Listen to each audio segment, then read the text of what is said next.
La Atlántida. La leyenda cuenta que la Atlántida era una isla de grandes dimensiones, se podría considerar un continente, según algunas hipótesis en el Mediterráneo, en otras versiones en el Océano Atlántico, fue destruida por un terremoto o tsunami que inundó totalmente sus tierras dejándola por siempre sumergida bajo las aguas y olvidada en el pasado. Sus habitantes poseían una tecnología y cultura muy superior a la de los contemporáneos de su época y fueron decisivos en los avances de todas las culturas mundiales. Su ubicación les permitía el acceso a culturas tan dispares como la egipcia y la maya y eran consumados viajeros, dominando con sus barcos todos los mares y océanos del planeta.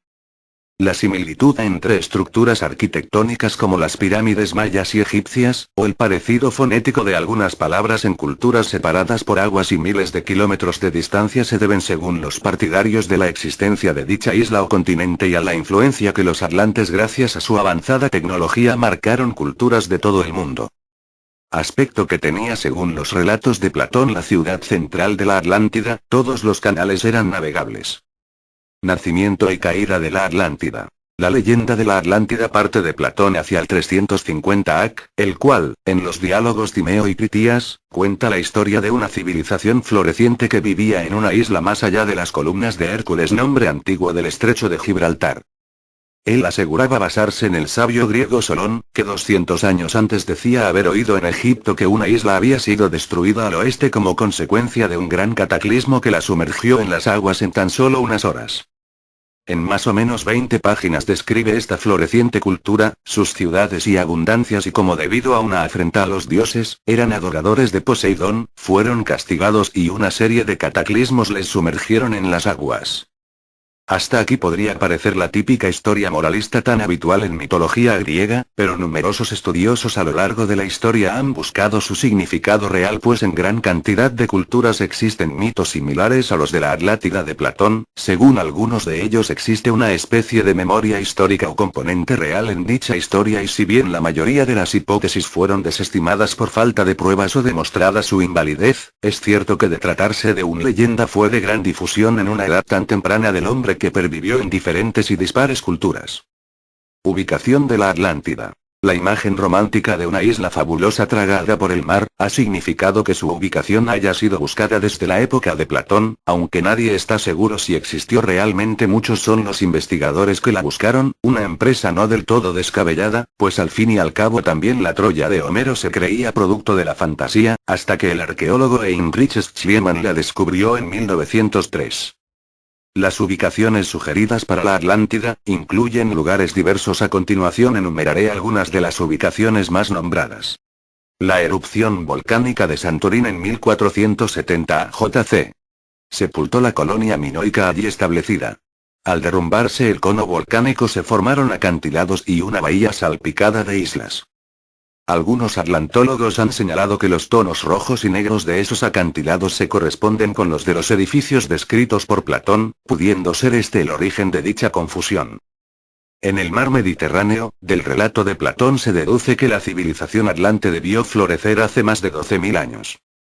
Este dato no puede ser exacto en ningún caso, puesto que en aquellos remotos tiempos todavía no existía ninguna cultura evolucionada que trabajara los metales, estuviera gobernada por reyes y dominara los mares con sus barcos.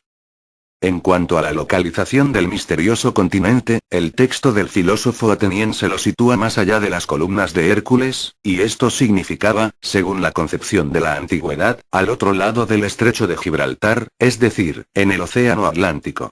Pero atención, recordemos que la fábula procede de los antiguos egipcios y, para ellos, la isla perdida se llamaba Keftiu, el nombre que tenían para Creta. La fuente de información de Platón, el legislador y estadista Solón, pensaba naturalmente en griego, de modo que traduciría las indicaciones del sacerdote egipcio a su propia lengua, pudiendo producirse por esto algunos equívocos. Posiblemente los egipcios tenían en mente un lugar totalmente diferente al referido por Solón, ya que para esta civilización confinada en el valle del Nilo, el mundo conocido terminaba no ya en el Atlántico, sino en el mismo Mediterráneo. La teoría que desde 1909 ha sumado más adeptos afirma que la Atlántida fue Creta u otra isla cercana, la de Santorini. Por consiguiente, la civilización atlante se identificaría con la minoica. Son muchos los datos que apoyan esta tesis. Para los antiguos egipcios, Creta constituía un lugar de interés a causa de su cercanía y su fuerza, aunque resultaba casi inaccesible debido a su ubicación en mitad del Mediterráneo. Por otro lado, la decadencia y caída de esta civilización encaja con el dramático final descrito por Platón. Hacia el año 1500 AC, una tremenda erupción volcánica en la isla de Tera, hoy llamada Santorini, originó terremotos, tsunamis y lluvias de cenizas que acabaron por dar el golpe de gracia a aquella cultura de la Edad del Bronce, que ya había sufrido anteriores seísmos. La fecha es lo único que no concuerda, pues recordemos que, según Platón, la Atlántida debió florecer alrededor de 12.000 años atrás. Sin embargo, pudo ocurrir que el informador egipcio de Solón se hubiera basado para sus cálculos en uno de los calendarios lunares al uso en aquella época, confundiendo al griego, quien habría tomado los años lunares por solares.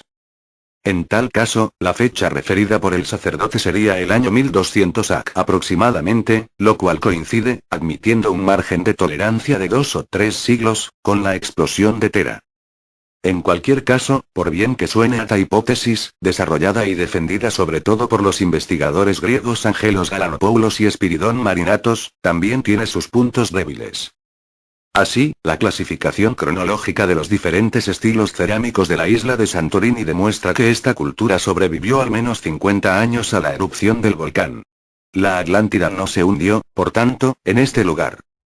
Y menores son las posibilidades de que se tratara de la cercana isla de Creta. Nosos, el centro de la cultura minoica, no se colapsó hasta algunos siglos después de la erupción del volcán y, como todos sabemos, la isla continúa en su sitio. En el Océano Atlántico, el relato de Platón hablaba de una enorme isla más allá de las columnas de Hércules. Este dato hacía suponer que debía encontrarse en el Océano Atlántico y durante siglos investigadores del tema la situaron en dicho emplazamiento. Dicha teoría fue totalmente rechazada en 1950 cuando se demostró la tectónica de placas y se comprobó que no existen ni existieron vestigios de ningún continente sumergido. Hasta que dicho teórico emplazamiento se demostró que no era correcto, investigadores como Ignatius Donnelly, quien publicó su libro Atlantis. The Antediluvian World en 1882, obra que conocería más de 50 ediciones y que sirvió de punto de partida para numerosas teorías posteriores. Donnelly estudió los enigmas de distintas culturas y elaboró a partir de tan misteriosos ingredientes una hipótesis irresistible. La Atlántida fue un continente entre Europa y América que se sumergió y que incluso llegó a constituir un puente terrestre entre ambos mundos. Los principales datos que corroborarían su teoría son los siguientes. La lengua de los aztecas posee asombrosas semejanzas con la de los egipcios. Esto no es exacto, dicen los escépticos. El parecido procede de una interpretación errónea de los signos de la escritura azteca. Los egipcios no fueron los únicos que construyeron pirámides. También los antiguos pueblos centroamericanos levantaron este tipo de estructuras, de modo que debió existir algún contacto entre ellos. Tonterías, afirman los detractores de Donnelly. Una forma geométrica tan elemental puede inspirar a cualquier arquitecto espontáneamente, sin que tenga que copiar de nadie. Una de las ubicaciones de la Atlántida en el Océano Atlántico.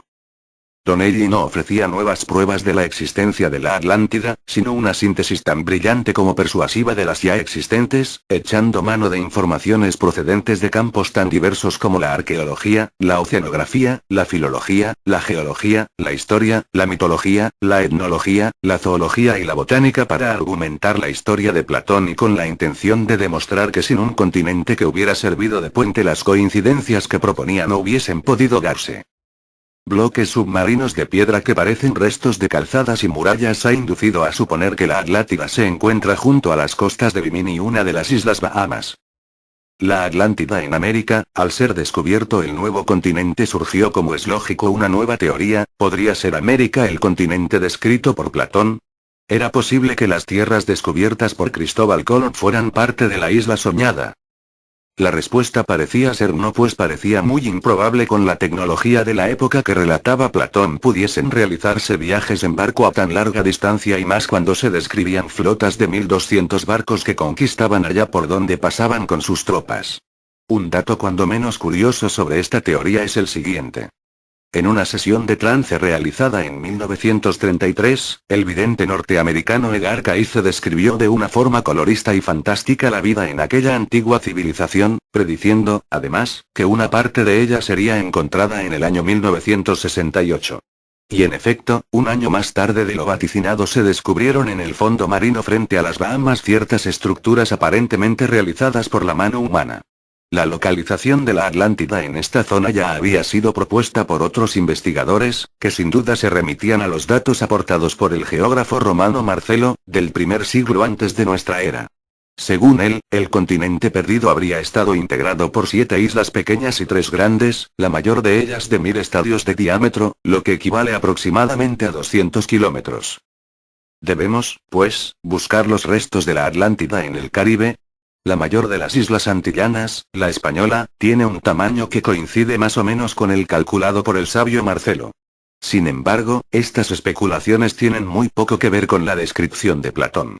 Las formaciones de piedra encontradas son, según los expertos, tan solo una formación rocosa insólita y no tienen nada que ver con la mano del hombre, y aún en el caso de ser estructuras arquitectónicas creadas por el hombre parece muy poco probable que perteneciesen a la Atlántida que relataba Platón, y con casi total seguridad serían parte de una cultura megalítica aún desconocida.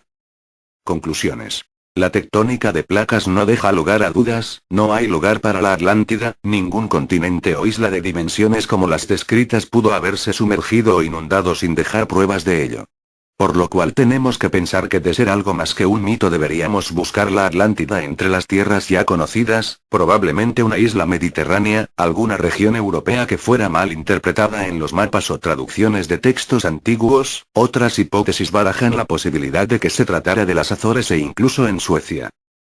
Aún así no deja de ser fascinante cómo durante siglos se ha buscado un continente idílico y existen tal cantidad de textos a lo largo de la historia aportando pruebas de su existencia. Si te gustan esta clase de vídeos, suscríbete al canal. Todas las semanas nuevos vídeos. Comenta, ¿crees en la existencia de la Atlántida o es puro verso?